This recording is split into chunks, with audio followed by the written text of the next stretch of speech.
Fucking do it live, god damn it. Steve. It's another week. Yes, sir. Yeah. What the fuck is that behind you, Steve? It's the Easter Bunny. That is one. Holy shit! That's the only appropriate Easter Bunny for this show. Oh, wow. I'm taken aback. Well, why don't we all mute there, Steve? And then we'll start this little ditty.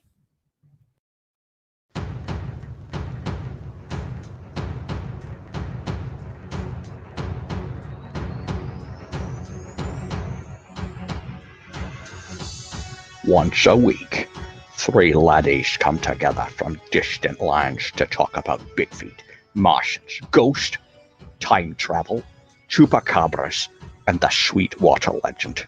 I think we're all huge fans of the Sweetwater legend. This is the Fortean Slip. With your host, Chris York. Say no to Quaaludes? Fuck no. Wait a minute. No. Say yes. Co-host, Steve Alcorn. Like, take a break, shut my camera off, Yeah, grab a yeah. sandwich. And sometimes, special guest, Matt Knapp. Just Right, accept it for what it is and just watch it and enjoy it. They don't know who you are. They don't know what you want. If you're looking for entertainment, you may have come to the wrong podcast. But what they do have is a very particular set of skills. There are no cows. No cows. No. No cows were harmed in the making of this incident. We often wish that your relationship went much like that of the praying mantis. I thought that was a reference to everything being green. Yeah, sure you did. Carry on, gentlemen. I'm going to do something else for a little while. Wow, Steve, would you like us to stop the program so you continue to do your shit? You're about to witness the strength of creep knowledge.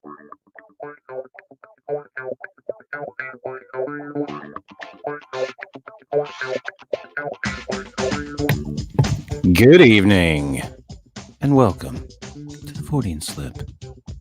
This is episode 133. Faith Healers Run Amok. Running amok, Steve. Back and forth, up and down. It's a crazy world. Thought we'd take a look at people taking advantage amidst the coronavirus. Nah. Yes. I think there's been a few people who have tried to sell a couple miracle cures who have been shut down. So on and so forth. Oh, yeah. Some good stuff out there. Nothing like you and your emergency, Steve. I mean, calm down. Slow down. It's not an emergency. No. Emergent. No. I don't do any of that. Wait a minute. Steve? Does this change daily now? Yeah, I don't sell that stuff. Oh, okay. Why would I sell anything like that? Oh, all right. Next, you're going to accuse me of selling Tylenol or some shit. I heard now the big thing is hair dye. Hair dye is pretty popular right now. I heard, and safe to sell, by the way. I've made pretty good cash on hair dye. Not all hair dye. Just old lady hair dye. Yeah. Not selling a lot of pink. No, I haven't sold any pink. No. 5G, 7R. Yeah. Yeah, that stuff. Yeah. Yeah. That's the good stuff, Steve. The 5 is that like the Acapulco gold of fucking hair dye? Do you cut yours before you sell it to maximize your profits? No. Is the first taste free? You include like a note with each sell that's like, tell your friends where you got it. No, I don't do that. Because I'm lazy. I saw that there's also a big markup in webcams right now. Really? Yeah, since everybody's having to do like the web meetings and stuff. Well, that kind of makes sense. I know computers were selling like crazy too. But you know what's going to be selling like crazy, and I can tell you exactly what price it's going to be. Yeah. Used cars, and they're going to be $1,200. Exactly. Yeah. Yeah, used cars will be. Watch Facebook in the next week or two. Think you're gonna see some $1,200 $1,200 cars? Doesn't matter what it is. $1,200. $1,200. Yeah, it's. I mean, And for the luxury edition, it'll be $2,400. Yeah, that's for the family edition. Yes. Yeah. Hey, or maybe some of these car companies, what you're gonna see is $1,200 down. Yeah. Walk away today. Yeah, but see, in Ohio, they're closed. They can't do that. Oh, they're open. So I don't know. They're open in here. your state. Not here. There's in a lot of places they're open, and Can't even get a notary. They're allowing everything to be done over the internet. They can bring the car to you to be able to do your test drive. Oh yeah, keeping it all going. I don't think you can do any of that here. I'll have to look. Yeah, I was trying to figure, if I wanted to invest in a cheap car right now to, flip or something, how would I do it if I can't? Because you got to go to a notary, get the title notarized, all that bullshit. Here, I don't know what you do there, but the BMV is closed, so all that has to be done online, and you can't do it online because you have to. Yeah.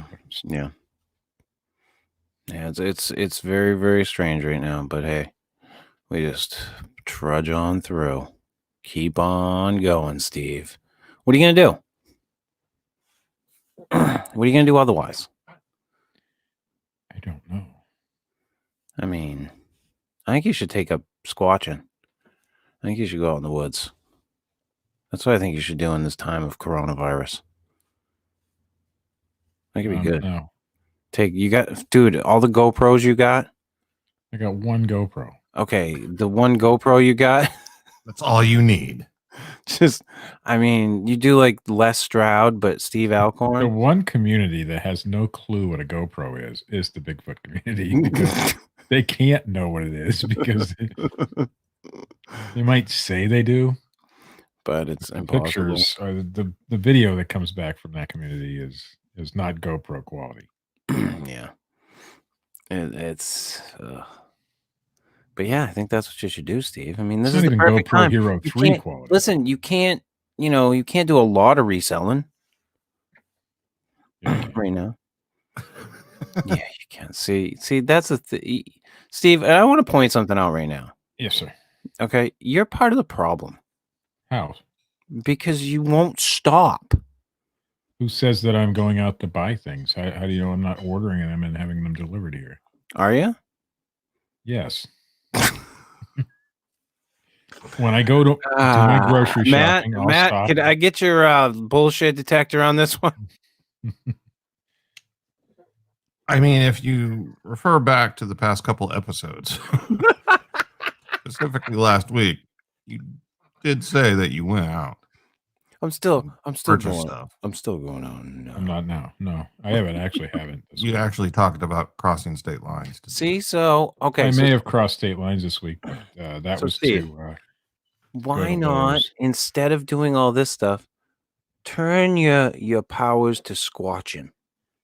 There's no money in squatching. Who said there has to be money? Well, my pocketbook says there has to be money. Well, unfortunately, this is a time where you have to buck up. And you're getting your stimulus check. Yeah, I haven't gotten it yet, though. You will. Throw together, go online, get you some plans for making your own face mask at home. Make it a 99-cent digital download. Throw it up on eBay. You're set. Yeah. There's so many of those, though. So? But you're Steve Alcorn. That's right. You're Slick Toys.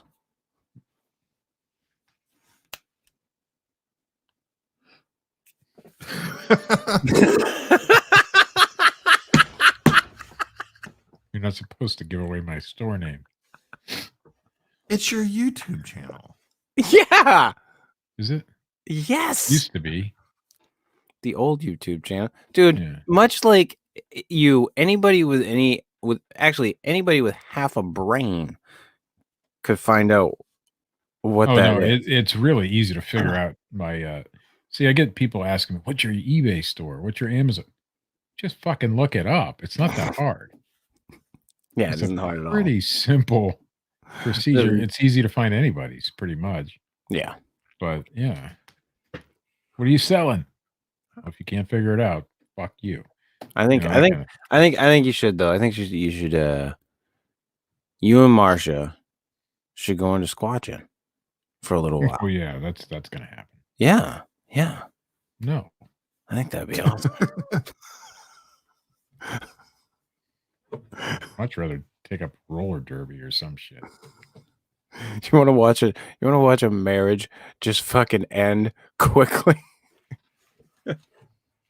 Steve trying to drag Marcia out of the woods to go fucking Bigfoot. Ain't happening. Exactly. That was my point. You won't even do it. Not very many people take their spouses out bigfooting, Yeah. It's And not the ones that do usually end up in regardless Not of married. gender. And like, yeah. but then a lot of Bigfoot people end up hooking up and being in relationships. Let's with one not another. how long does that usually last though? It usually does last. Really? I mean, we're not talking about just like the hookup, but if they get into a relationship, I mean, if you think about some of the bigger ones out there, which we won't mention any names, all those people are still together. I mean, there's been some travesties. Don't get me wrong, Steve. I mean, Those are just hookups, though.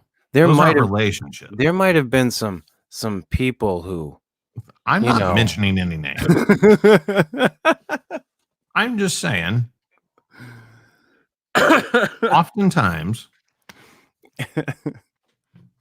the relationships seem to last longer outside of the Pacific Northwest. All right. I could maybe buy that. I don't know.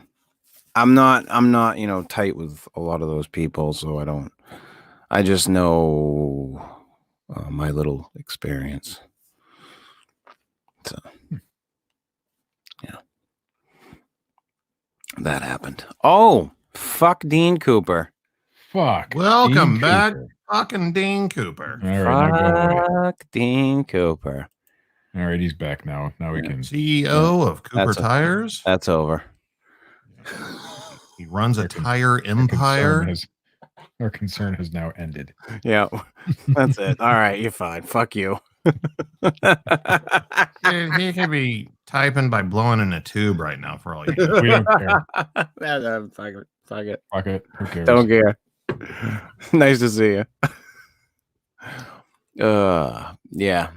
Good. Welcome back, Dean. Dean. Can you pull Dean Dean had back up? What's that? Can you pull him back up for a second? Dean? Yeah. Okay. Yeah. In my mind, because this is the only way I see Dean, you're looking at Dean's entire body.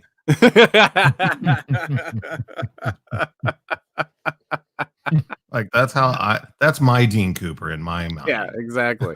Like the 70s guy with the toes, Disembodied head. Yeah. toes sticking out at the bottom of the beard because he, rat fink type of drawing. That's what I think of Dean Cooper. Yeah. That's the shit. As it should be. So what's everybody been doing this past week to get through? We know what Steve's been doing. Steve's been going out and buying shit. No, I haven't actually. We've stayed home. Yeah. For the most part, yeah. Mm. For the last day or two or 7. Mm. Day or 2, 7. Which was it, Steve? I mean, 2. Oh, okay. Right. So we know that Steve's been going out this week. I was telling you guys before the show that the vape store that every place is closed, but there's one vape store around that we found that they have windows along the side that they turned into service windows. So you just walk up and you have to work with them because you can't go into the store to look around. And you can't see a lot of the stuff that's there. So they have to bring it over, and then, you do a lot of back and forth shit. People are standing outside waiting. Bet they enjoy that. Oh, I'm sure.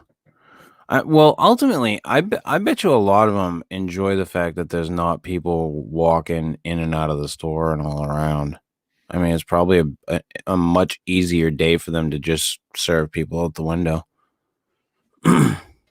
Rather than, have them. Yeah, I mean, because of the enclosed space, but in theory, you're still getting within 6 feet of every single customer. Yeah. Yeah, but the way they have it set up, they're up higher. Yeah. And the window is down low enough so that they're not talking into your face and you're not talking into their face, sort of thing. Oh, excuse me. A buddy of mine went to the smoke shop while I was on the phone with him the other day. Yeah. And I heard the transaction take place. And in Oklahoma, most of our smoke shops are drive-throughs. Very seldom do you actually go in one. Drive-through smoke shops? Yeah. That's crazy. Okay. So he pulls up and everything. He orders his carton of cigarettes, and she hands him the carton of cigarettes, and then she asks him, "Do you want me to just, scribble on the receipt signature for you, or do you want to actually sign it?" And went into how if the customer were trying not to interact and hand the receipt back and forth and all that. I'm like, right. But she just handed you a carton of cigarettes. Right. Well, what they're trying to avoid is handing stuff out and then back in.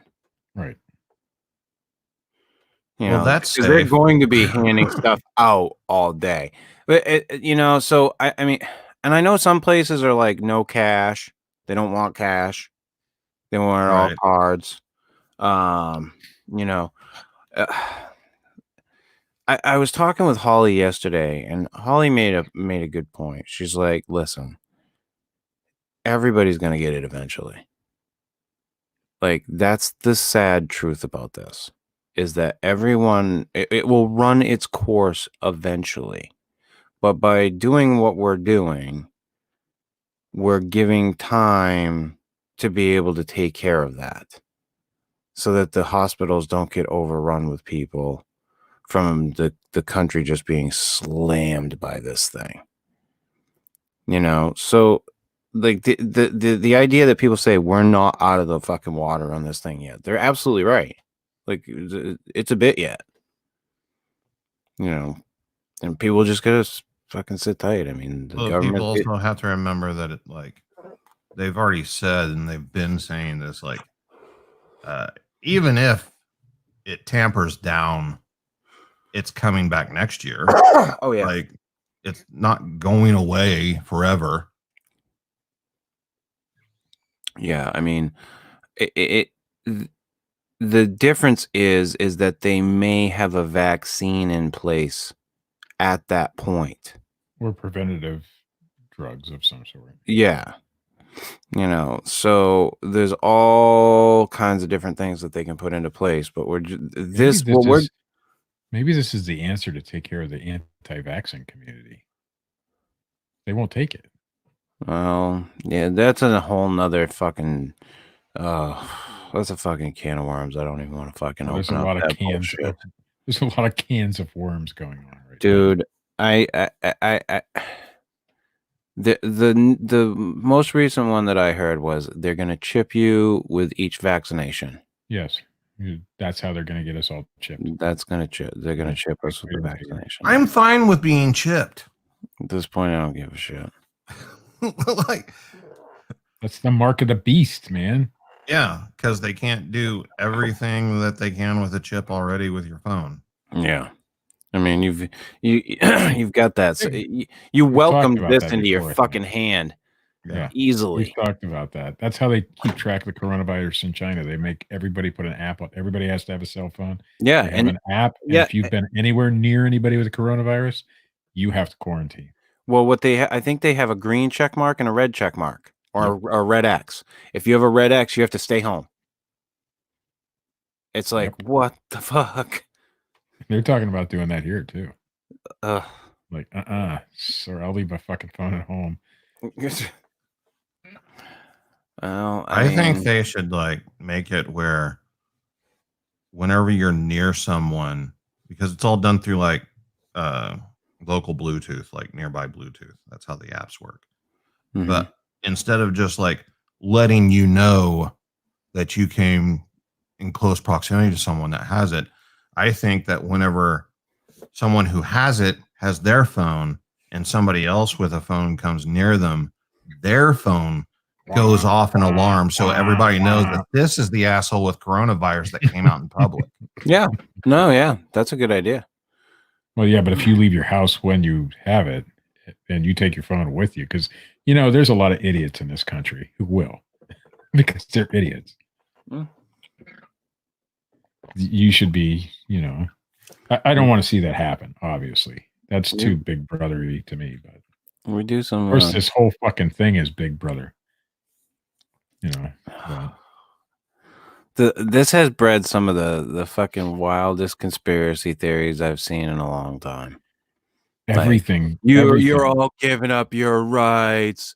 You're allowing martial law. What the fuck? Like, have you seen martial law yet? On my door. Like nobody's like fucking. I haven't seen a tank roll down the fucking street anytime soon.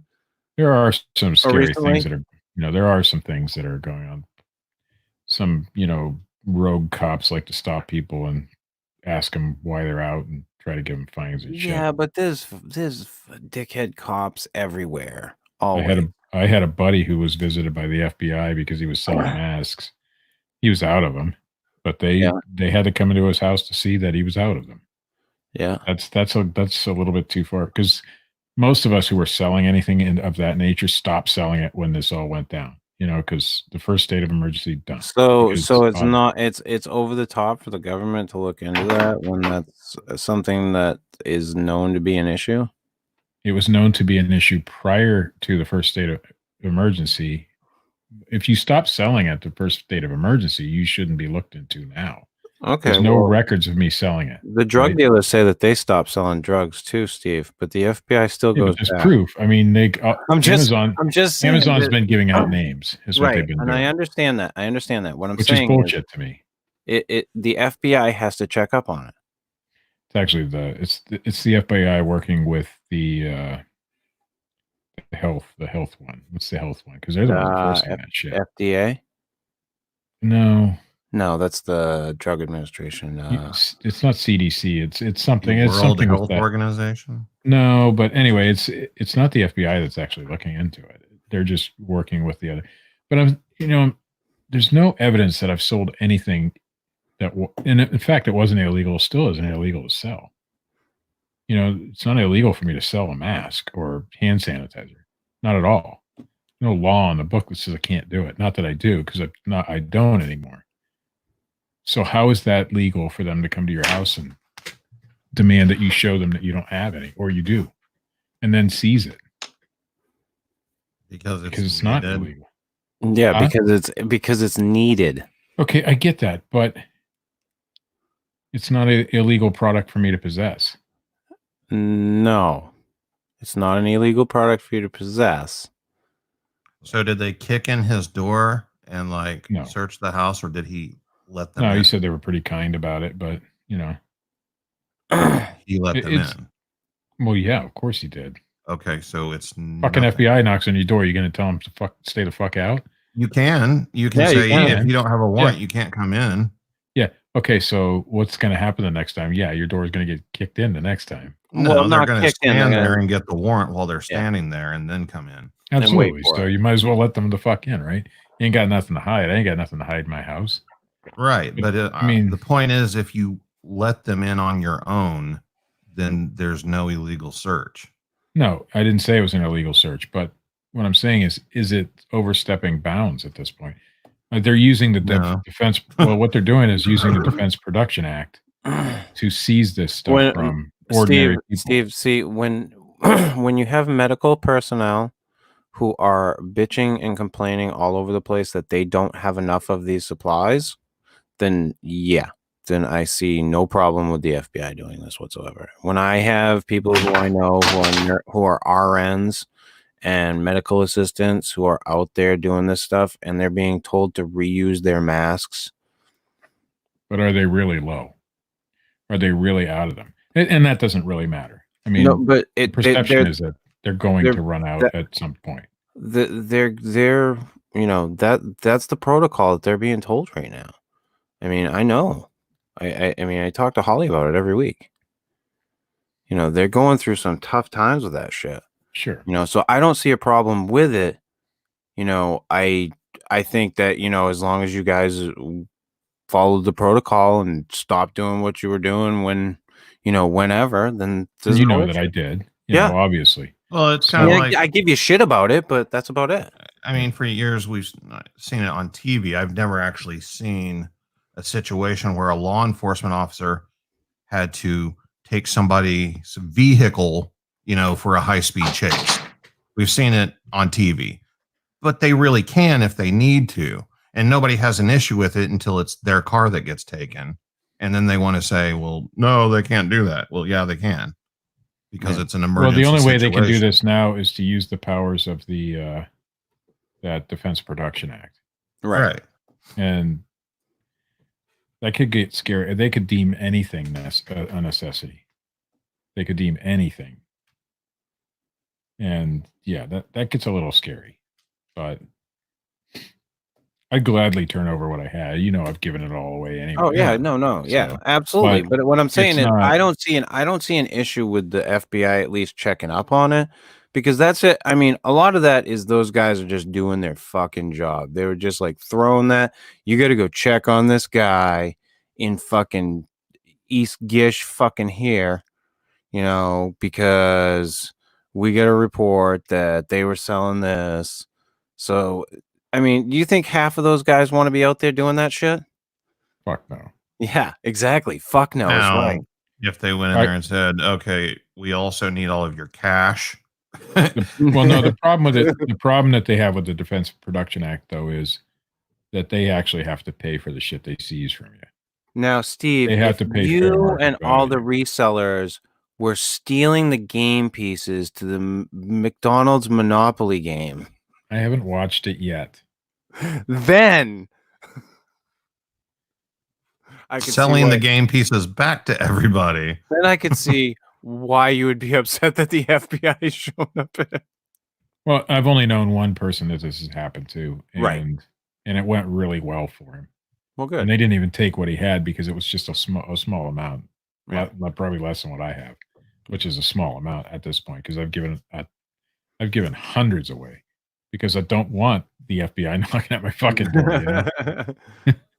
Well, I mean, no, and I mean, if the FBI ever did knock at your door and they were like, I'd gladly be like, step up and be like, fucking Steve's been sending this shit to everybody for free. Oh, don't worry, I've got everybody on the list. Okay, so it's bad whenever Amazon gives out names, but Steve Alcorn can. No, I can give out names to back up what I've done. Yeah. So all my doctors, all my post office employees know that if the FBI or the Ohio Attorney General call them, yes, this is where we got them for free. Yes, for free. They're backing me up. Oh, I definitely back you up. I mean, I don't have a problem with that. Oh, you don't need to, but I have the Postal Service behind me, so I'm good to go. Blue team, stand down. Anyway, I just think. I mean, you can. It's a scary thing. It is very scary. I understand what you're saying. It's like the Patriot Act opened up a lot of doors to possible scary things and infringement of freedoms and rights. Yeah. And during scary times, we allow that to happen and hope for the best. Yeah. And I mean, it is scary. It's scary for a lot of people. Or post a bunch of unsubstantiated conspiracy theories on Facebook to get everybody all worked up. Yeah, and a lot of people. Well, some of those conspiracy theories may hold some truth to them, but 99.9% of them are garbage. Garbage. Oh yeah. I don't think this is all a big ruse to shut down a giant global celebrity pedophile ring. No, Yeah, of no. course not. And I don't think that this is a big ruse to install the New World Order either. Or that because impeachment failed, this is how they Oh, ruin shit. the economy so that Donald Yeah. Trump can't get reelected. Everything. Really? Yeah. They ruined the entire global economy. Yeah. Yeah, that's not Oh good. yeah. Oh well, no. See, if you go political lines, the far rights it's all the Democrats' fault. If you go the far left, it's all the Republicans' fault. Nothing changes. Nothing fucking changes. I thought It's, in this time, you remember 9/11, obviously, and Yeah. the country came together pretty good at that point mhm. for a short time, of course, a Yeah. very short time. Yeah. Very short period of time. In Yeah, oh, this one, which is probably obviously has killed more people, Yep. will It kill will more kill more people. people. The country's still fucking divided. Yeah. There's no. No, I Well, don't We're get still playing fucking politics during this Yeah. whole fucking let's thing. be clear what brought us together on 9/11. It wasn't the mourning of the loss of lives. It was the anger and hatred. Yes. Yeah.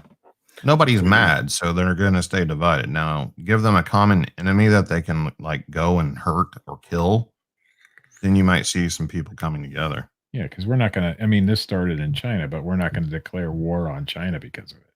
No. If we did, that would be a whole different situation. No, this is a completely different thing. This is a war on a biological. Like this isn't a group of people. This is something totally different. But like you were saying, like it's sad that we can't fucking come together. In this time, in this time of this thing, which is going to create a larger loss of life than 9/11 did. It's definitely going to. There's no doubt about it. It already has Yeah. in this country. Yeah, it's I mean, it's scary. I'm fucking I've said it a few times now. I've been fucking scared about this thing, what's going on. I've been keeping my distance from people and doing everything that I'm supposed to be doing. And half the time, most of the time we get complacent and we just fuck up because we get back into our routines. Oh fuck, what was I doing? Did I touch my face? Did I wash my hands then? Do the Purell? Yeah. Well, my hands have never been cleaner. Let's put it that No way. shit, right? And I'm not a guy who washes his hands all the time. I mean, it's just I'm a guy, where I'll go out and work on a car and come in and lightly wash them and that's it, that kind of thing. But Right. I'm not afraid to get it, to be honest with you. I'm not afraid of the virus itself. I'm afraid of giving it to somebody. That's my fear, Yeah. I know there's some risk for me getting it. I'm a former smoker just recently, with the vaping. Yeah. And I'm overweight. Of course, quitting smoking made me gain a lot of weight, but Yeah, because you started eating a little more. no, No? not the same. No, not the same. Well, maybe a little more, but so there, and my father was a diabetic. My sister's a diabetic. I'm not diabetic, but we have things that run in the family, genetic disorders, that kind of thing. So, I mean, there's some risk, but I'm not worried about myself. I'm worried about giving this shit to somebody else and them dying from it. That's what bothers me. Yeah, and I think that's a lot of people, a lot of rational people. I think that's what they think, or that's their take too. Is that they're not too afraid of getting it; they're just afraid of passing it on to somebody else. So, like I said, it's a scary time for a lot of people. It's not fun for anyone who has any type of anxiety about this at all.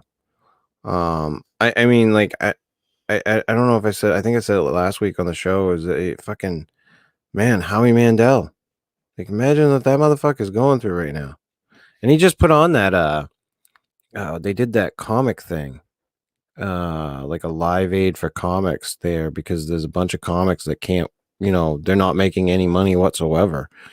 Up and coming comics that can't go to the comedy clubs anymore, and they don't make any money off of any podcasting or anything like that.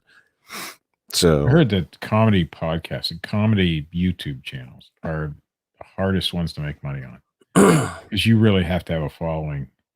It's very hard to get a following. Yeah, and that's why they do comedy clubs, and that's why they, that gives them a way to get on television somehow at times. But there's a couple of comedians recently that put their stuff right onto YouTube, and that's how they became famous. They just said fuck it and went to YouTube, put it out there, and that's how they get their following. So it's I don't know, like I said, it's a weird world where everybody seems to be adapting. There's a lot of stuff that's still gonna be hurting. There's a lot of restaurants that are gonna hurt from this. I mean, there's a lot of other businesses that they've pretty much just closed down. Like I was saying, a lot of the vape shops around here, they're just closed. You want to know the ones I've noticed that have already closed down and cleaned out their fucking shops are those quick loan places. Because they're not banks. They can't stay open. I drove by 2 today that are always fucking busy, the car title places, where and they're empty. I mean, all the furniture's gone, computers are gone. Yeah. I'm like, holy fuck. So, I mean, that's a good thing, I suppose, because they're just a bunch of scam artists, but you can already start seeing businesses that are not going to come back after this. Yeah, it's gonna do a number on things for a little while. It'd be interesting to see. Like, I'm curious if it'll be kind of like a cleansing fire in a way economically to like clean away some stuff.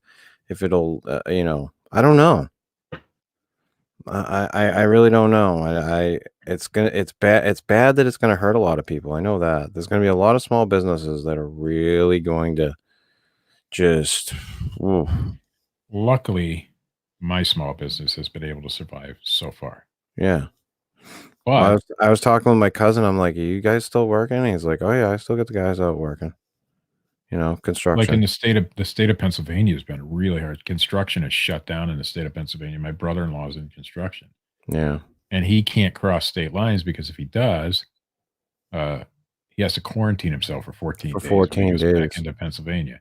That's Yeah. bullshit. I mean, that's a little rough because we're right on the fucking line. It's not like it can't go across. You know what I'm saying? Mm-hmm. And we've had less cases here than they've had in their county over there.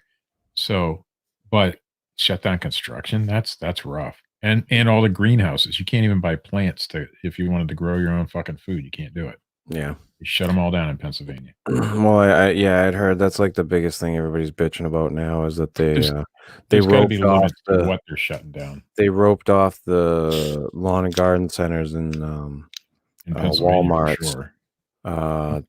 because they're saying that it's non-essential items. Our lawn and garden center is still open here.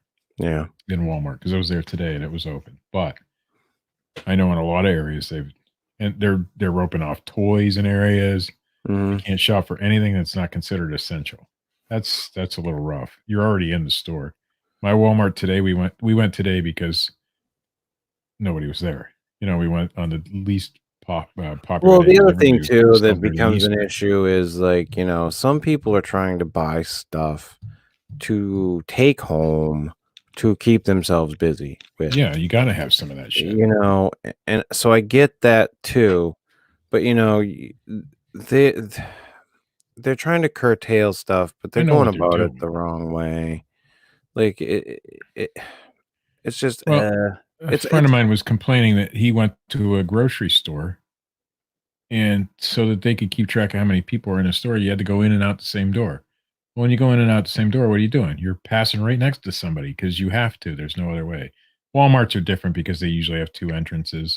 Yeah. And it's a big wide entrance. But some of these smaller grocery stores that have to keep the amount of people in there, you got only one door to go in and out. Mhm. So it's not helping to herd everybody through the same fucking door. Yeah. And I get Well, that we've never done this shit before, but there's got to be some common sense in some of this stuff. And there isn't in some of it. And then in some cases there is, and in some cases there isn't. I mean, you're gonna have the good with the bad in anything, and in this, you're gonna have the good and you're gonna have the bad. I mean, we've seen a lot of really genuine people come out and do really amazing things for other people. And you've seen people do shitty things. Like the fact that I've done both. the fact that there are people out there still, even after being shamed with the fucking toilet paper bullshit, that there are still people going out there and hoarding other shit. Well, today was the first day doing it. I guess Tylenol is one of the new ones that's gone off the fucking shelves because fucking somebody started making a fucking assumption that ibuprofen somehow made you weaker if you have the disease, so they wiped the fucking shelves from with Tylenol. Yeah, which is acetaminophen. Correct. So there is no proof that either one of them does anything to hurt or help. Yeah. And oh god, it just I'll tell you, today was the first day that I went to Walmart that they actually had toilet paper. Well, yeah, because they're on the hair dye now.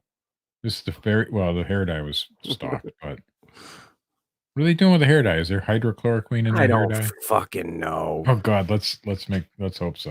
Jesus Christ. Yeah, so two guys in Nigeria self-medicated themselves with hydrochloroquine. I don't know where they got it. It might have been the fish tank shit.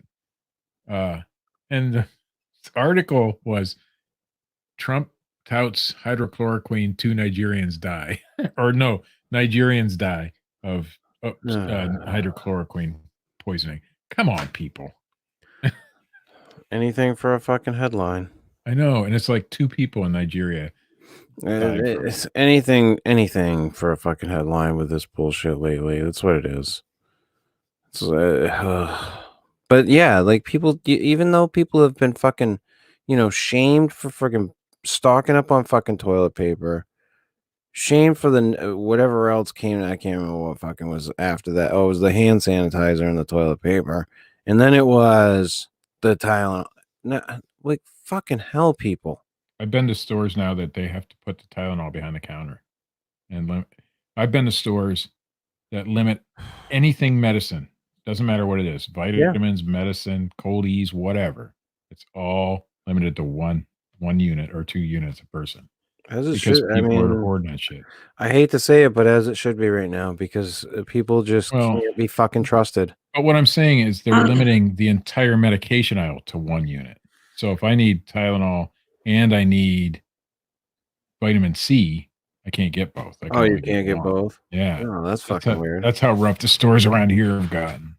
Oh, not all of them. Yeah. I don't know that it's that way around here, but so I'll go into a Rite Aid and one's limiting everything, and the one across town isn't limiting anything. There's no rhyme or reason to who's doing what, and so the corporations must not be. I don't get it. It's the fucking 35th day of policy changes. Someone was posting, it's everybody's going nuts trying to keep up with this thing, Steve. And everywhere is different. Every business is dealing with it differently. Every place that's open is dealing with it differently. Like it's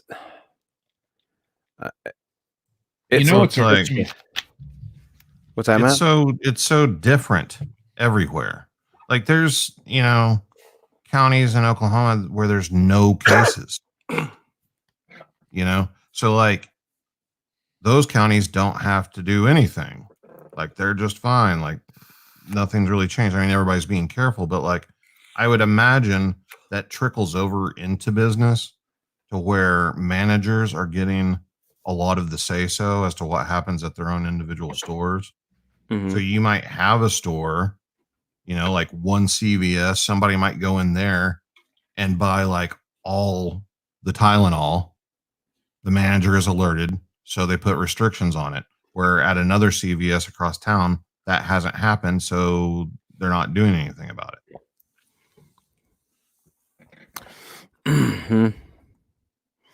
Yeah, I don't know. And I don't know, it's one of those things where I don't know what the answer is.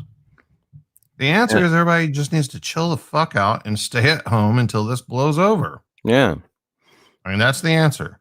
And they're telling child, way to fucking state the obvious. This quarantine bullshit is bad for business. It depends on what no business shit, you're but in. stay the fuck home. It depends on what business you're in. Yeah, true. I'll tell you right now, weed businesses, those fucking weed delivery businesses, they're rocking. Any delivery business right now. I mean, if I had the gumption to be a fucking Instacart driver, fuck, man, they're making some cash right now. Did you see what's happening to those poor bastards? I don't even want to know. People, oh yeah, they're giving them a huge tip, and then when they get there, they've changed it. Yeah, to $0. Oh, they're enticing them to deliver. Yeah, they're tip baiting them to get them to deliver their groceries for them, and they're taking the tip away. See, those apps they've gotta do something about that. Because I've seen some videos where people do that with where they call an Uber and then they cancel the Uber after they get in the car, so they try to get their money back. Yeah, it's like as soon as they get in the car, they cancel it. Yeah, or the driver can say I picked them up. Yeah, I mean, Uber's done things in their app to change that because that was like a big scam that was happening. Yeah, so like they've got to do something about that type of stuff, because that's bullshit. Especially right now, those are the people. They're out there. They're doing it. They're interacting with so many different people. Having to deliver. I mean, fuck, help them out. Like Steve, I told you I gave the guy that delivers to me, I gave him a bottle of Purell and a thing of fucking wipes.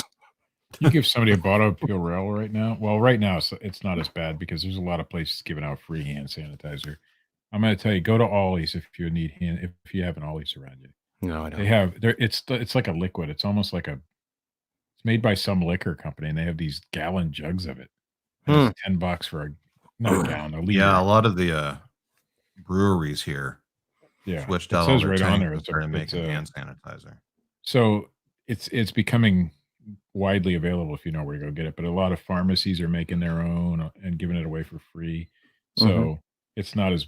But I'll tell you the face of the people that I gave it to, is like, thank you. It's like it was crazy. Oh, the dude that I gave him it to, the first time I gave him one of those things of the Purell wipes you gave me, and he was like, "Oh, dude, thanks. I just ran out." Like, because he had like wipes in the car, and he's like, "I can't find stuff like that anywhere right now." And I'm like, "Well, there you go. Take that. Stay safe." And then like the next time I saw him, I handed him one of the big bottles you had given me, that you had sent up to me. I'll tell you that stuff still. If you go to a Walmart right now, you won't find it. Because that's where the mentality of people. I can go to Dollar General, I can go to Dollar Tree, I can go to Rite Aid, CVS, Walgreens, and find things like toilet paper and that stuff. You go to Walmart, fucking wiped out. Oh yeah. So the mentality is Walmart right now, and I don't get that. Nobody looks harder than Walmart. You've got to. I mean, that's one of the bigger things that we found early on is you had to it was an adventure to go shopping. Like you had to go to like 4 or 5 different places. Yeah, but most people stop at Walmart and bitch. I can't find it. It's not available. Price gouger. Yeah. That's the first. I mean, I've been accused of price gouging on things that aren't essential, and I know a lot of people who have. Because people think that anything that is above the price that they think it should be right now is price gouging, which it's not. The only things that are price gouging is essential items. Your masks, your hand sanitizer, and that's about it, really. And soaps. And your bleach wipes and things like that, cleaning supplies. But I've had people, a friend of mine sells office products, and she sells it for $20, let's say. And she's been selling it for $20 for years and got accused of price gouging. And her listing was taken down on Amazon because they don't have the ability right now to look into that shit. Right. Everything's everything's so swamped. So it's bullshit. You know, I call it, and then my biggest fear out of this whole thing is number one, giving this disease to somebody else. But the second biggest fear is what it's turning people into. Social fucking justice Nazis. I hate those people. You know, if you're out doing something that they think you shouldn't be doing, they're on the phone calling the fucking police or reporting you to Facebook or YouTube. You mean Barbecue Betty? Amazon. Oh God, I hate those people. But it's the worst I've ever seen it. Barbecue Betty, she's my favorite. What are you doing, Steve? I'm just saying that I was calling them social justice warriors, but they're fucking Nazis is what they are. You know, they're hey, I got a private message from somebody accusing to blast me on Facebook because I had masks, which I don't have. And it's a friend. I'm like, dude, I have a few left. You want a couple? I mean, just yeah, like what the fuck? But don't threaten to blast me on fucking Facebook and put my name out in this town where I got to live saying that I'm hoarding shit, because that's what he said in the message. Because I sold them back in January, February, and March before anybody took it seriously. You know, in April. And I don't even have them. Yeah. Hey, I've said it before. I was kind of complacent about the whole thing in the beginning. I was just like, you know, but we're at where we're at right now. You know, I mean, just kind of deal with it and move on day by day. My stepson is required to wear a mask at work now. Yeah. I actually wore a mask for the first time out in public today because we had to do our grocery shopping. And I thought I wasn't wearing the mask for me. I was wearing the mask because the last time I went out, everybody had fucking masks on, and I was one of the only ones without it. The only time I didn't today, the only reason I didn't today put anything on today was because we were outside. So I thought, well, eventually people are just gonna fucking jump you just because you ain't got a mask on, you know, that kind of shit. Yeah. So I mean, people are getting crazy about that. Well, I wish somebody would. Never mind. Well, listen, you know, if you are unfortunate enough to get the coronavirus, Steve, all you have to do is, you know, call up old Kenny Copeland. Ooh, and what a he'll segue. blow away the coronavirus for you. That was so crazy. I didn't even see the video. I had to call him up. He already destroyed it. Yeah, well, it's done. We're all safe. Yeah, we're all safe. We've been safe. Yes, televangelist Kenneth Copeland made headlines this past week for his sermons on the topic of COVID-19. He preached on the need for a spiritual heat wave to come through and wipe out the virus. He believes the wind and a heat wave would burn the virus away. He has always preached on the spiritual power of weather and his ability to use it in his ministry. He's Storm. He's fucking Storm from the X-Men. But the video of him blowing away Satan is an all new low for the preacher. He's gonna blow the coronavirus away. Yes, to segue into our topic of tonight, I've been sickened, and I mean sickened by the amount of people that I've seen who try to take advantage at this time.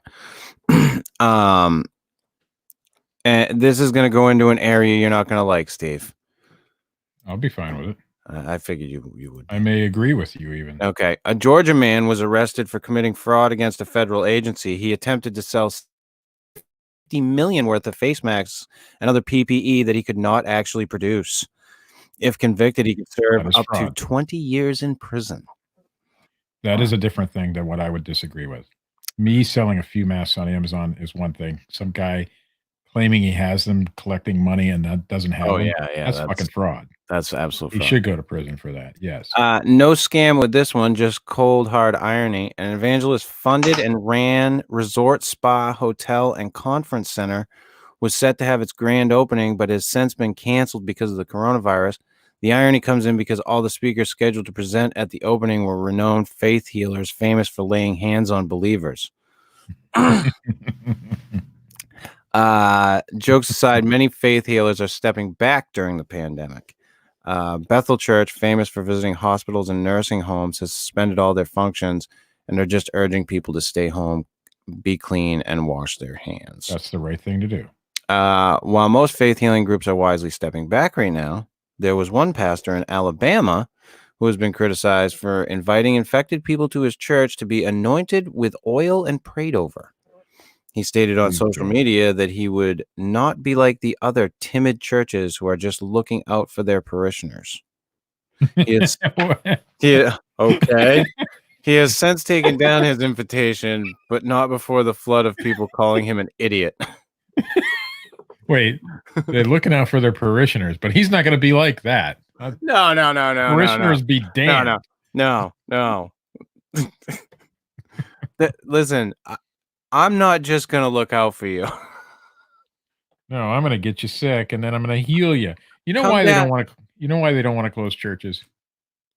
You can't tithe from home. Well, you can, but you're not going to tithe from home. PayPal that shit. They're not going to do it. PayPal that shit. Yeah, no. Like this guy's an idiot because what is the one thing they're telling us not to do? Don't touch your fucking face. And you want to go down and let this guy touch your face with oil? See what needs to happen is he needs to get the COVIDs, because he's going to if he touches that many people. Oh God! And then he's going to spread it to all the other people. Oh, this one of my favorite people, Steve. Is it Pat Robertson? No.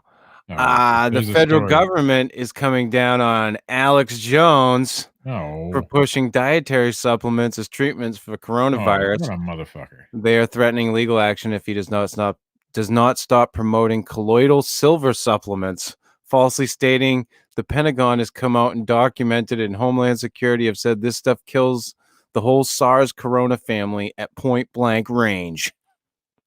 If the federal government has confidentially stated that. I have no problem with people selling supplements as long as they're selling supplements that the claims that they make are true. The claims that one's making is not true because they don't know anything.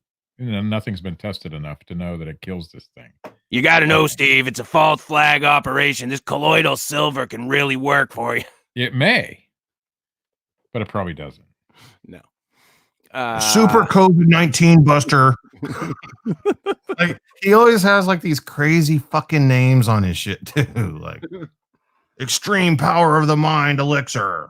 $99 an ounce. Oh God. Free t-shirt with every purchase. Yeah. Another televangelist, Jim Baker, is in similar hot water.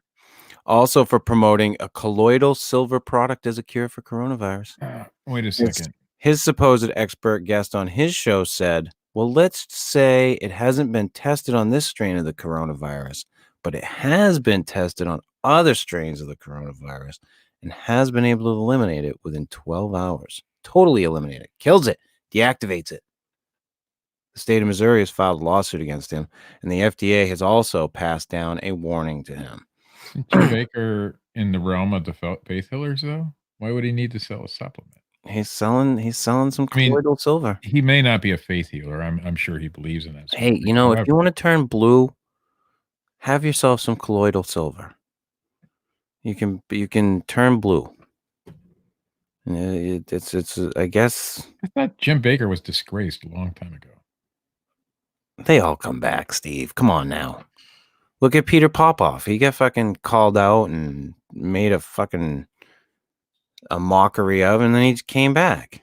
They all come back, Steve. That's what happens. We need a little Tammy Faye, though. I mean, we need Tammy Faye back. Sure, well, she's dead and all, but cyber phishing scams are a big topic again, Steve, which happens with every disaster or national event. People pose as an actual agency like the CDC and send out emails advising on the epidemic. But the links and attachments within the emails download malware to steal your personal information. I do have to say though, the amount of spam calls I've been getting has been drastically reduced. Oh, hells yeah. I mean, I'm still getting some.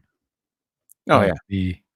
The amount is way down. Oh, yeah. Those, So I think the new conspiracy should be that this is how they eliminated all that. how they got rid of all the robocalls. Robocalls. Yeah, Well, I but here's did the get an thing. email. Well, I get emails a lot. Well, this was one of the ones I had read about before, but had never received one. Somebody in Indonesia, I guess, either has a list or purchased a list.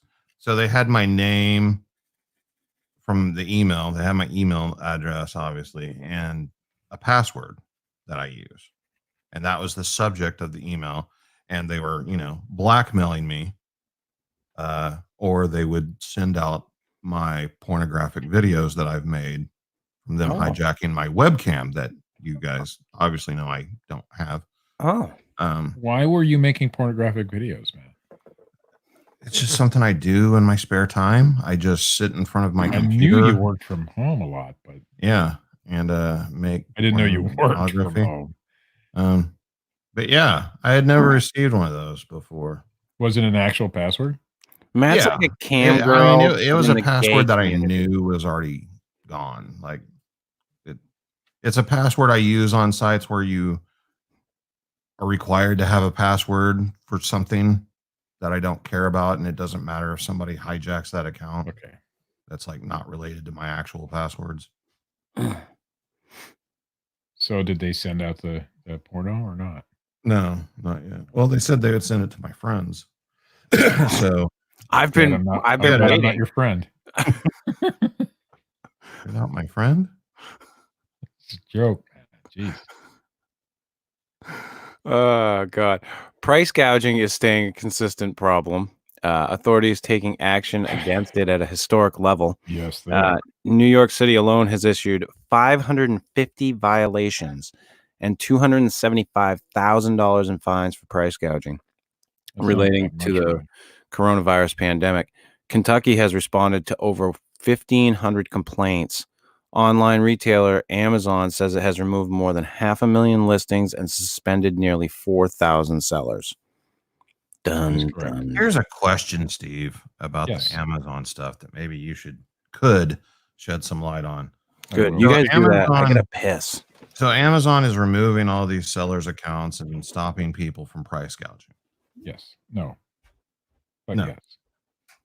What's happening to Amazon for Amazon's price gouging? Because they got caught doing the same thing. Yeah, they did. On a listing, there was a toilet paper listing that was like $72. There was a lot of hand sanitizer listings, a lot of mask listings that Amazon is also a seller on. So what happens is we use, what are they called right now? My brain is fried because I wasn't expecting this question. A program that makes my price go up and down wherever the market is. Mm-hmm. So Amazon also uses that same kind of program. So if my price goes up, Amazon's price goes up. If my price goes down, Amazon's, that kind of thing. Right. So Amazon was just blaming it on the program, which is when I got tagged by Amazon for doing this. That's what I did. I blamed it on my program. I had to admit that I did it, but now when Amazon says that they're removing 3,000 accounts or 4,000 accounts or 500,000 accounts or whatever number they decide to arbitrarily come up with, yes, they did that, but it's really easy to get it back. Are they removing their own account? No. and some of those listings are still high priced like that. Because it's a program that they use, I will try to remember what it's called. My mind is not working right now. And in our last little bit for tonight on this subject, Kim Kardashian recently tweeted an excerpt from Sylvia Browne's 2008 book, End of Days, seemingly predicting the COVID-19 outbreak, despite it being vague, not quite accurate, and also knowing Sylvia's extremely poor credibility. It has gained a lot of attention.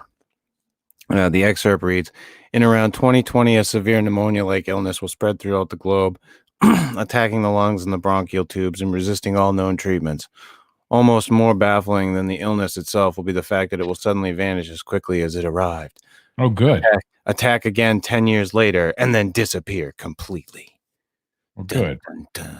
So we can be sure that it's going to go away because Sylvia said so. And I'm pretty sure we've all heard about the Dean Koontz thing, which has just happened to be a fucking... It was just a fluke.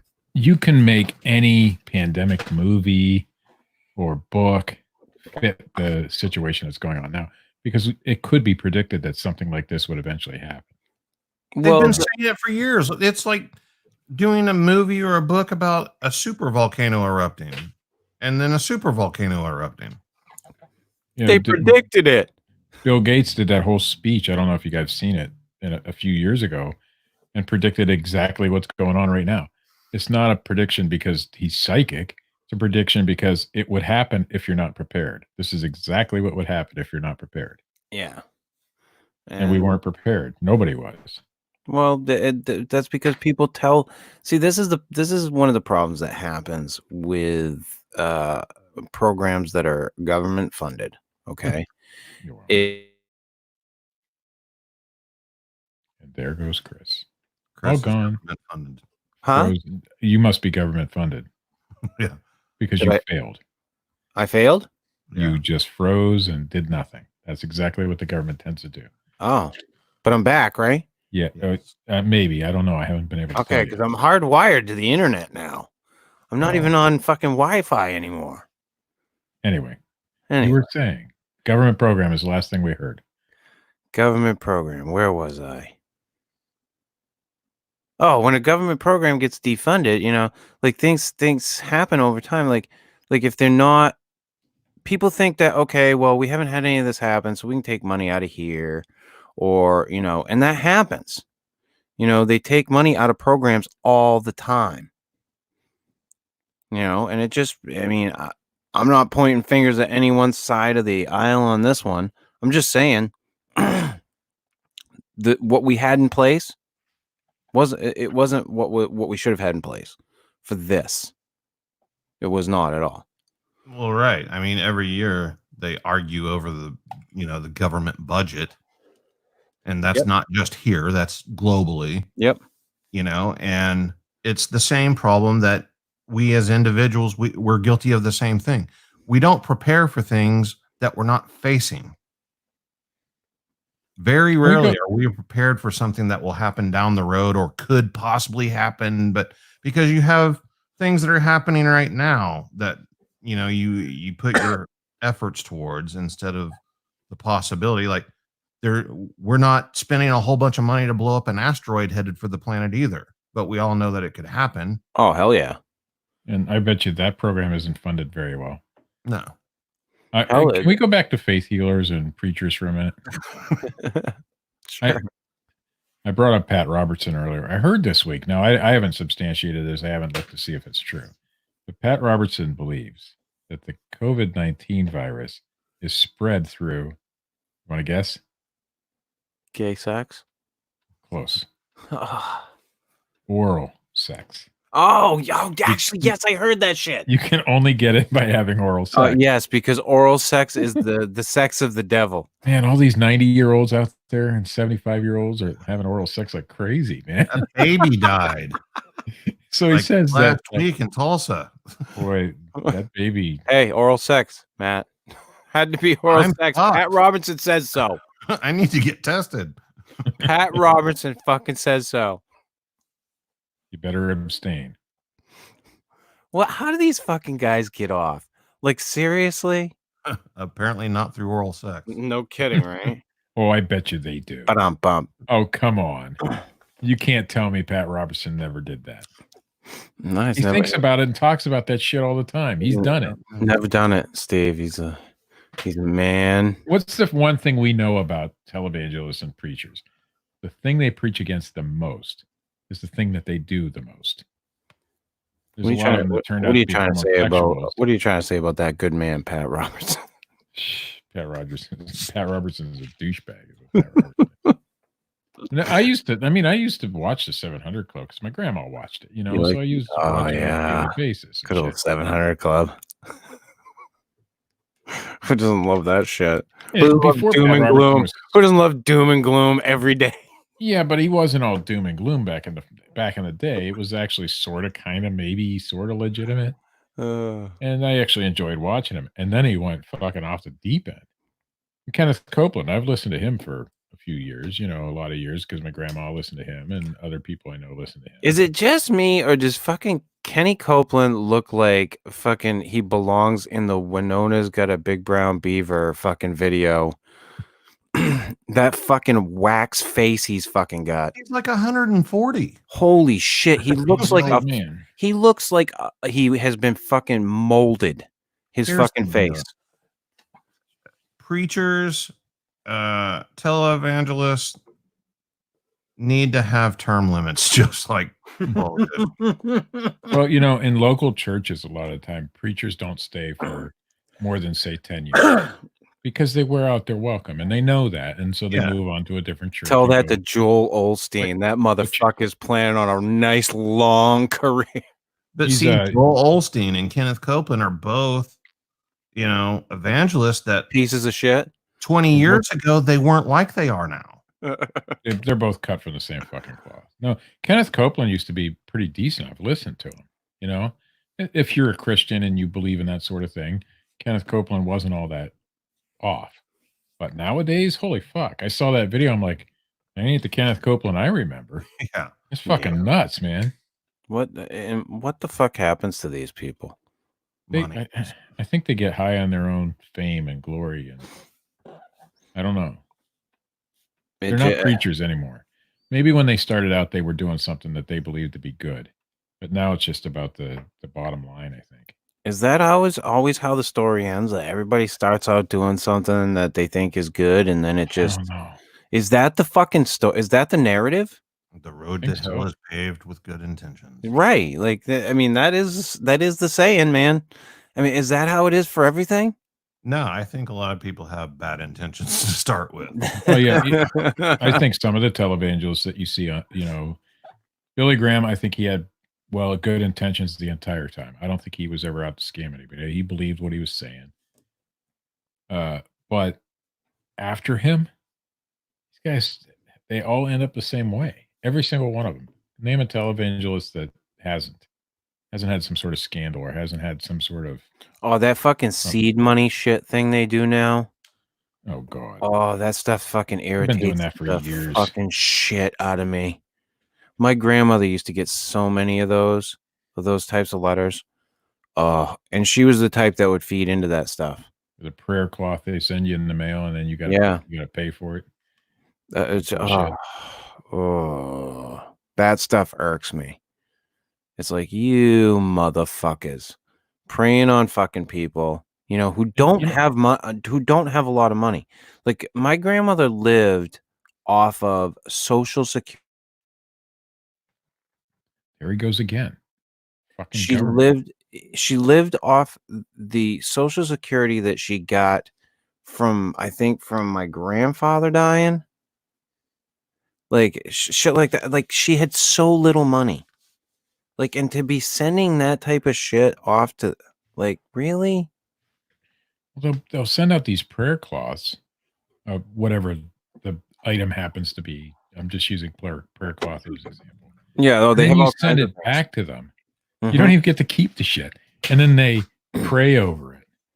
Yeah, they go straight in the fucking garbage, or they send it out to the next person. It gets recycled, one or the other. They ain't, because there was one guy I really liked watching back in the day, Benny Hinn.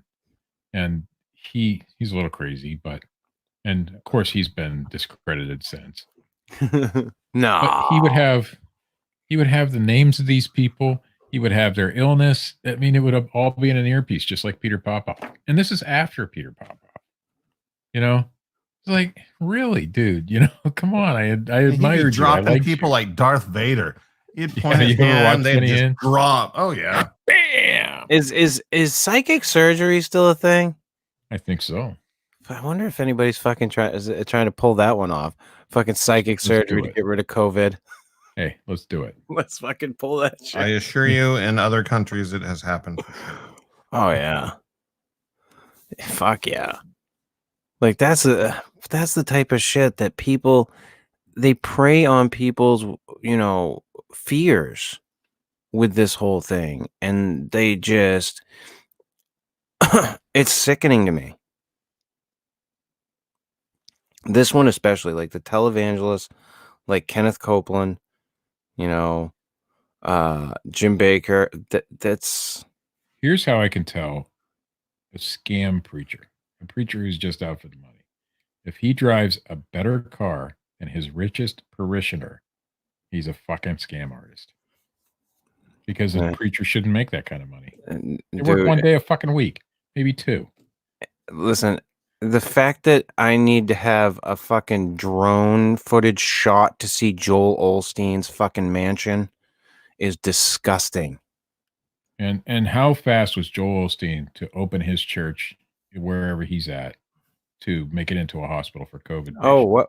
Excuse me, Has he done what? that yet? What? Has he done it? What, Steve? Yeah. What? Exactly. That's the Lord's house. We don't let the devil of the COVID in the Lord's house. You don't let the sick people in the Lord's house. Yeah, No way. don't let the fucking devil into the Lord's house. Jesus would not go near lepers. No. No. Sick people at all. That's not what he was about. That's his mansion, and those people have no money. Humongous place to talk to his parishioners. When your church you look at the inside of your church and it looks like a fucking stadium, you're probably a scam preacher. No. If you preach in the round, I was going to put if you preach and it looks like you're in the fucking Coliseum, warning. I was going to put it. Now, obviously, some of these preachers, I mentioned Billy Graham earlier. I think he was legit. At least he believed he was legit. And he would preach to hundreds of thousands of people sometimes. That's one thing. But if you're doing it on a weekly fucking basis in your own church, you got too much fucking money coming in. And if you live in a house that's bigger than some small towns, you get too much fucking money coming in. Yeah. Yeah. Those guys take it too far. They take it way too far. And I mean, don't get me wrong. There are preachers out there who live very small. Every preacher that I've known personally, is like that. Yeah, they live very small. They make very little off what they do. They do it because they love it. The last preacher I knew drove a Geo Metro in 2019. Yeah. I mean, I remember the guy that was showing up when my grandmother was passing away, and he didn't drive anything fancy. He was just a normal guy, Well, the general idea is that the church provides for you to live, and I don't see anything wrong with that.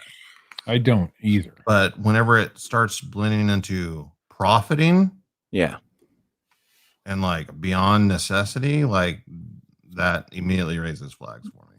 Yeah, if you have a private jet, a mansion, and a coliseum to preach to in, well, they need all that to spread the God's word, Chris.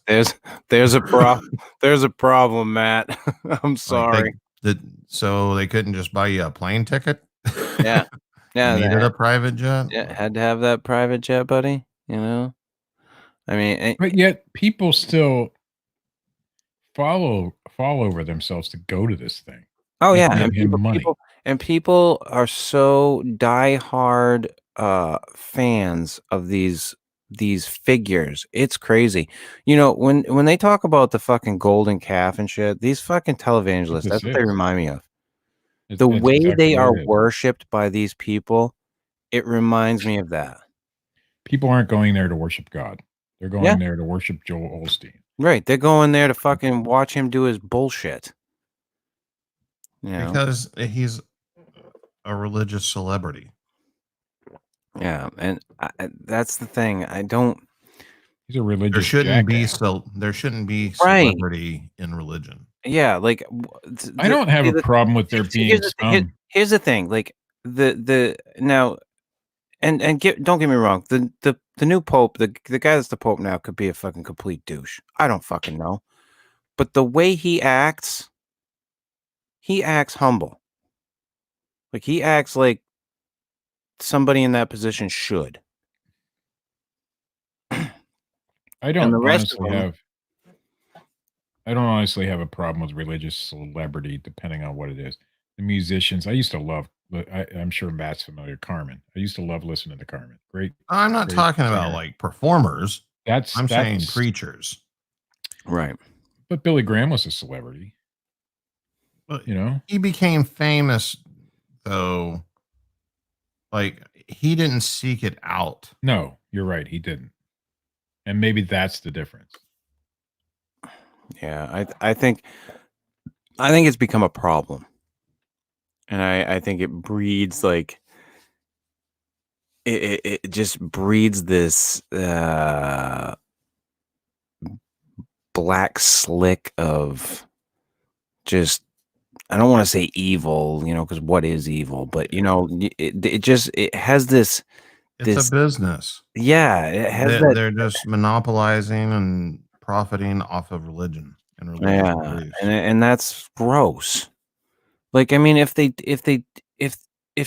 Osteen was taking all that money, all those millions, and he was giving back and doing things like in a really good way, I'd fucking praise Joel Osteen. I'm sure he gives some back to make it look good on it. Oh, on fucking paper, Steve, but not to the extent that he could. Well, no, because he lives in a fucking giant mansion. I mean, bigger than most I celebrities. mean, in my mind, a preacher is the same as a politician. They're both public servants. And I don't think politicians should make the wealth that a lot of them make and live the lifestyles that they live. Completely agree. And it's the same thing in religion. Yeah, and it's like I said, with that type of stuff, it's just gotten disgusting.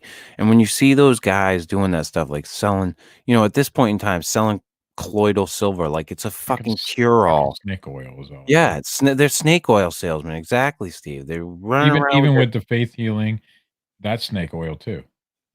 Oh yeah, you might actually feel better after you've gone to one of those things. It's a mental thing that. Oh well, they've proven that. Yeah, that's a thing.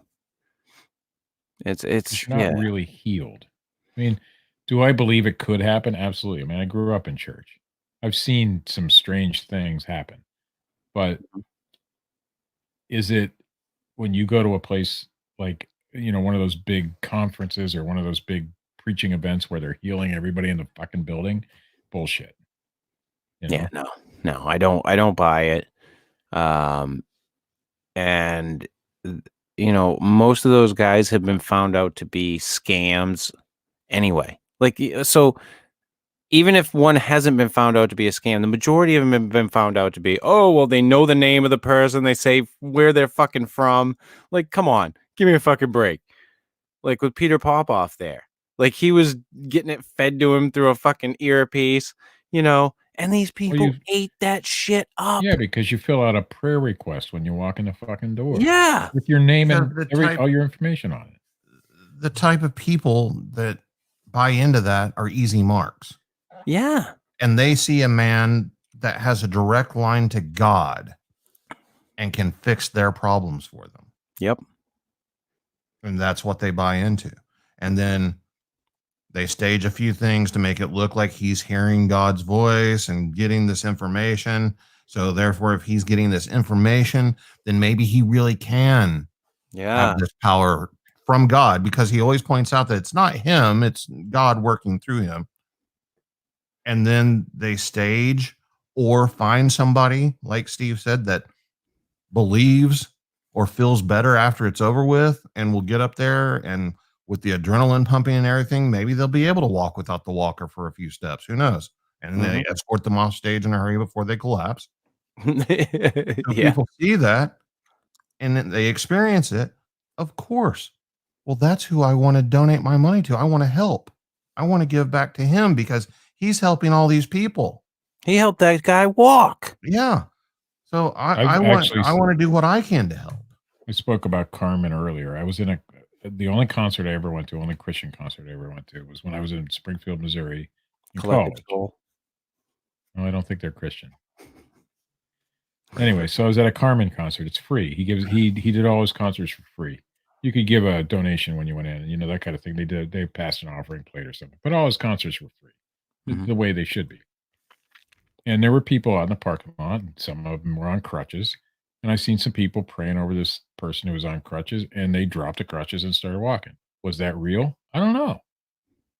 But did the organizer of the event set this shit up so that the people in line would give more money? I don't know. But it sure as hell fucking looked real, you know, until a young guy who was a Christian at the time, you know, going to this thing and seeing that out in the parking lot, not in the building. You know, did I give any money? Fuck no. I was a broke college You're student. a cheapskate anyway, No, Steve. I was a broke I wouldn't college expect. student. No, I wouldn't expect you to give any money, even if you had money. I don't give money.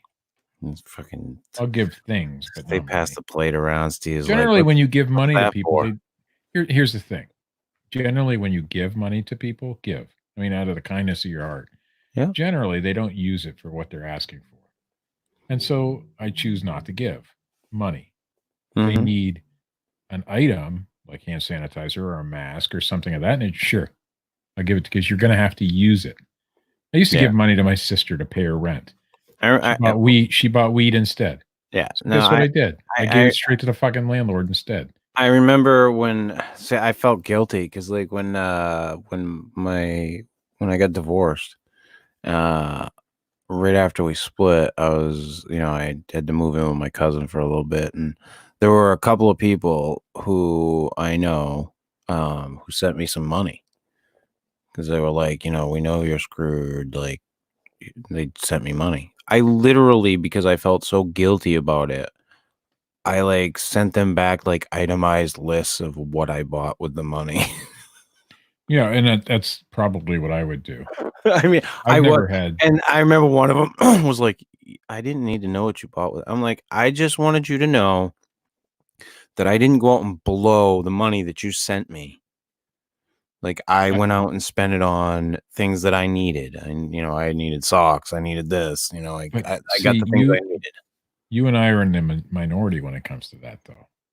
Most people aren't like that. Well, I felt, I felt devastated when people have to lend me money.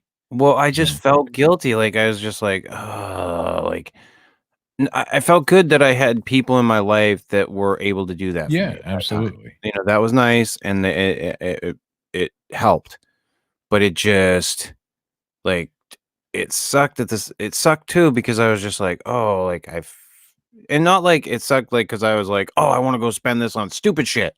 But felt like I had to justify everything I bought with that money.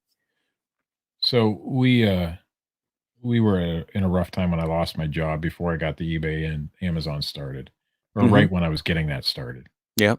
And we had somebody lend us $8,000 or give us $8,000, which is crazy amount of money for you know, at the time. We didn't think, you know, awesome. That's awesome that somebody thinks that much of you, that they give you that kind of money with no strings attached. So we didn't spend it on frivolous shit. It took us like 6 months to go through that money because it was for essential items only in our minds. You know, okay, we need groceries this week. Let's go use that. And any other money that we had coming in at the time went for other things, you know, but we wouldn't use that money for anything. It went into a special bank account. Yeah. You know, I didn't give an itemized thing, but we wanted to make sure that we used that particular money for the appropriate use. And we did. It took us a while to go through it because we ate, you know, peanut butter sandwiches for a while, even with that money, because we just didn't want to spend it on things that we weren't supposed to. But we're in the minority, Chris. Yeah. You know, if I gave somebody $1,200 today, guess what they're going to spend it on? They're going to go out and buy shit. That's what all this stimulus money, you know what it's going to happen. Now all the government cares about is you spend that money quickly. Here's the thing too. You know, you got to remember something too, Steve, that not everybody is is severely hurting from this. You know, quite a lot of people, excuse me, are still working. So they're still getting a paycheck of some kind, whether it be part-time or full-time. So now they're working and they're getting this stimulus check. Mm-hmm.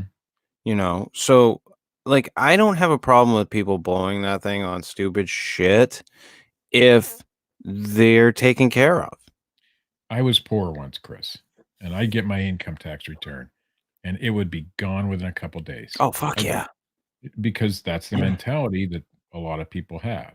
Fuck yeah, I got money in my pocket. If you're in that position, that's the mentality you have. I was there. Yeah. So for me, I'm not there now. And I don't think that way now. But back then it was like, fuck, man, I got some free money. Let's go blow this shit. We have a new listener I haven't seen before. Evening, folks. Short time watcher, Jason first time chatter. God. Jason being JOD. Just over dumb? Who knows? I don't know.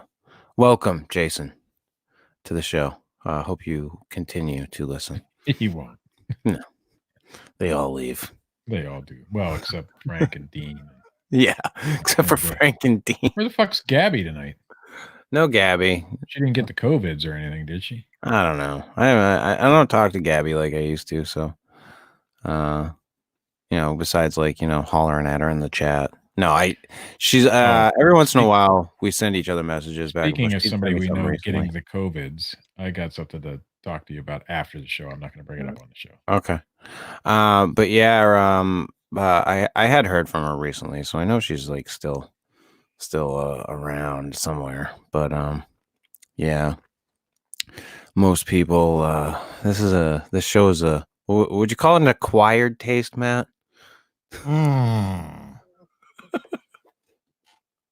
Kind of like alcohol being an acquired taste. You know, you're told it's an acquired taste, and by acquired, you eventually just realize that you do it anyways, even though it always tastes like shit. Yeah. Because you kind of feel a little bit good until you puke. Yeah. I mean, we try to, you know, mix enough stuff in to make it bearable. Yeah. You know why I don't drink? Because the least favorite thing in my life and ever is puking. That's why I don't drink. Gabby is here, gentlemen. There so she is. She doesn't have the COVIDs, but she does have a mask. So there you go. There you go. She's doing the right thing. That's what you need to do. But yeah, I mean, it's just it's people like that who take advantage of people and then use that money to only then better themselves and not do anything along the lines of what they preach. It's sickening. It really is sickening. Joel Osteen disgusts me on a level that I cannot describe to people. That man disgusts me. Like I used to work at a place that I will not name. And that the owner of that place was so into Joel Osteen, like him and all of his salespeople would listen to the daily Joel Osteen like friggin' thing. Like they all had to get in on this phone call. It's a cult at that point. Like to me, that's what I see. You know, and like the amount of wealth that man has accrued. It is. It's so transparent. It's funny. Yeah, and the fact that the people that follow him don't see how transparent it is what is even more mind-boggling. He could come out and tell them all he's scamming them out of money, and a week later they'd come to fucking church. Yeah. God forgive me, I've scammed you out all this money. Come to church next week. Give me some money to pay my legal bills that I don't have. I don't get it. I never have. I've that type of shit I've never gotten. And like I said, I've met some preachers who really do. They walk the fucking walk. Oh yeah. You know, they don't just talk it, they walk it. And I've met them. And there are some great men and women out there who follow that life. I've met them. You know, but there are some pieces of shit too. I'm gonna give a shout out a guy who doesn't listen to this show, never will, and it would disgust him. Marty Crutchfield was a pastor at a church. I didn't go to the church while he was the pastor there. But that dude was genuine. You know, he's the guy that drove the Geo Metro. Genuine dude. Yeah. Yeah. Any of the pastors that I knew growing up, they didn't live in big houses. They lived in fucking shoddy ass fucking rundown houses next to the fucking church. You know how I know the guy was genuine? First of all, he drove a fucking Geo Metro. Second of all, I'd come in and he knew me because my mom went to the church and my brother-in-law and my sister and everybody went to church. I didn't, but I'd come in once in a while and just have a conversation with him. I helped build they were building a fellowship hall and I helped build that because I was working construction at the time. And he didn't care that I didn't go to church. He didn't sit there and say, "Hey, dude, you're a fucking sinner. Come to church." You know? It's like he would talk to me about Bigfoot. He would talk to me about the sales that I do and stuff like that. You know, it wasn't like pressuring me to get, you know, come to Jesus, you sinner kind of person. Right. And so that's how I knew. I mean, and again, he would just carry on a normal conversation with you, just like you were a normal everyday person. That's a genuine dude. Yeah. You know? And that's what most of your local preachers are. It's just these big fucking guys. Yeah. And a lot of the local ones some of the local ones eventually become these big guys, you know? So that's why I said, when I said they start out, I think, being genuine. Nobody goes to Christian college to become a preacher so that they can make money. You know, nobody does that. I mean, I don't know. I think some people are pretty motivated. And they know they've got a talent for it. Some people are fucking used car salesmen, Steve. Yeah, but it would take a special kind of asshole to plan on going through 4 years of Christian college and then to scam people out of money. I don't think most people do it for that. Jim Baker, he's case in point. Jim Baker totally did that. I mean, I'm not saying it doesn't happen. I'm just saying it would be. But see, here's the thing. Joel Osteen was a esteemed member of the Christian community, and I guess he still is in some cases. But back in the day, before he became mega preacher, you know, he wrote books and shit like that. I think he did a lot of things with teenagers and stuff. You know, wrote books about that.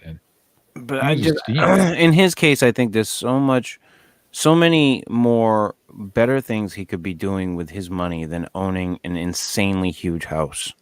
Well, that's how you know he's let it go to an extent that he can't control it anymore. You know, he can't control what he's doing anspiral. That is fake toothy smile. Well, his lifestyle has taken over his spirit. His moral compass has changed. I see pictures of Joel Osteen. I just see a man with no soul. I see like a scarecrow. Well, he knows he's going to hell. He can't. I mean, if he truly believes in God and shit like that, he knows what he's doing is going to send him straight to hell. He knows it, but yet he's continuing to do it. You're just gonna keep dropping that shit tonight, Steve. I'm spinning my. You got a fidget spinner or what? No, it's a pair of pliers, and I'm real pointy at the top, and I'm spinning it on the desk. I'll do that. You get some things going on in your brain tonight, I think. But Steve, I can tell you, most preachers barely make any money. So you don't go to school. They don't listen. They don't get rich to do a funeral service or whatever. They don't make a lot of money for that shit. You know, they don't make any. Yeah, well, some of them do. They get like a fee. I know some of them do. They get like a standard rate fee for doing Not here. Like the family can give them money if they want to, which they always do, you know. Yeah. So otherwise they don't get anything. Yeah, I think there's like a standard, you know. That's the type of thing where, you know, if you're gonna do it, if I couldn't like have a preacher like do a eulogy for somebody I knew and then not take care of them. Yeah. Like that's kind of bullshit. So, but those guys, they don't do well. And they spend a lot of their time just sitting with, distraught family members, going through fucking hardships. It's a tough job. I wouldn't want to do it. Let's Fuck put it no. that way. But No, not at all all. the preachers I know would, the preacher that did my wedding did it for a donation, whatever. And I didn't even like that preacher. He was one of the guys that I didn't like. He Yeah. wasn't a scam artist or anything. I just didn't like his personality. So Yeah. I'd give him $50, because that's what I had at the time. We didn't have a lot of money. And the other preacher did our wedding photos. So I gave him $50, so he didn't want any money for it. So you call that a love offering or some shit. Yeah. But that's what most preachers do. Yeah. Most. And, I don't know what they do in the Catholic Church. I'm just talking about. Right. Yeah. Hey, it is what it is. There's good people out there and there's shitty people out there. And my whole point in this episode tonight was that even going through this type of stuff, there's still people out there who will still try to screw you out of money for bullshit. When you're afraid, and that's the thing, like this whole fear mongering thing that happens where they make people afraid and then let's make money off them. Well, I have to tell you that I walk a thin line with what I do. And I mean, I sell things because people are afraid on occasion. So some of the things I sell, like the masks and the hand sanitizer, I was selling to scared people because they thought this was, the end of the world or some shit. And it may be, who knows. But at the time, I didn't think of it the way, I'm scamming people out of money, because it wasn't. They were more than willing to pay you. And I think that might be the same mentality people like Joel Osteen have. Well, they know that I'm scamming them. Or not scamming them, but they know that they're paying more money for this when it really isn't benefiting them at all. Right. So, I mean, there's a mentality out there. I'm not scamming people. I'm giving them a product that they want for a price they're willing to pay. And that might be the same type of mentality is what I'm saying. Yeah. No, it's it's like I said, it's a weird world. You got to justify it somehow.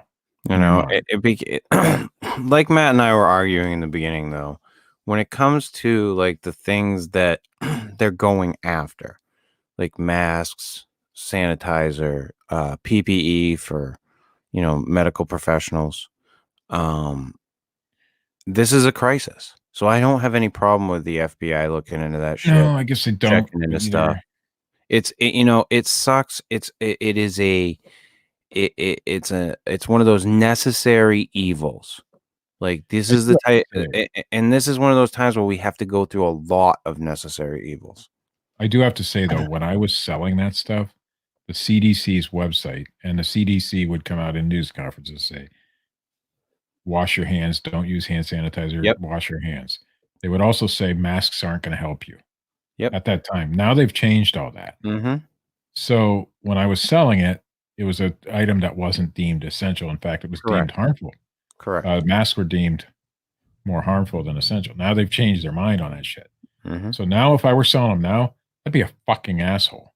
Yeah. And, it is true that, the washing your hands is still better. The soap breaks down the cell membranes of the virus. So washing your hands is still far better than using fucking hand sanitizer. So just everybody be safe out there, because it's fucking crazy. And I'm gonna wrap this fucking thing up this week. I gotta take a shit anyway. So. Well, wow, thank you, Steve. Thanks for sharing. You said you had to take a piss on the show. What's the difference? It's coming out of a different orifice. You're absolutely correct. Yeah. This has been the Fortean Slip, episode 133. Faith Healers Run Amok. If you like this shit, hit the little thumbs up button. If you don't, hit the little thumbs down button. Leave a comment, subscribe, check out good old Matt Knapp over at youtube.com/Bigfoot Crossroads and youtube.com/Cryptid Tales. Check us out over at anchor.fm/The Fortean Slip. Slip into the night. Finally got on to Anchor today. For some reason, the YouTube video took forever to process yesterday. But I got the audio for that up on Anchor today. So, and this show, as long as it doesn't sit and process on YouTube for 7 fucking hours, will be up shortly after the show. Check out good old Phil Pauling over at youtube.com/Para Breakdown. No new Midnight at the Oasis this week. I guess. I don't know. Maybe he's got the COVIDs. I don't know. Maybe he's got the COVID. I don't know. Let's hope not. As always, check out our good friend Dred Funn at dredfunn.com and youtube.com/Dred Funn. And the gentleman over at High Society Radio, that's at gasdigitalnetwork.com. I got to get in touch with Johnny and see what his situation is. Danger? Johnny Danger. Johnny Dangerously? Yeah, I don't know. That's what I call him, though. Yeah. Next week we are doing McCaney Manor, right, Katie? Yes. Okay. And I think the following week we're going to do 5G or Harold Shipman. Which one did I put before? I don't remember which one's first. 5G's killing us all. Yeah, 5G's killing us all. I got it right here.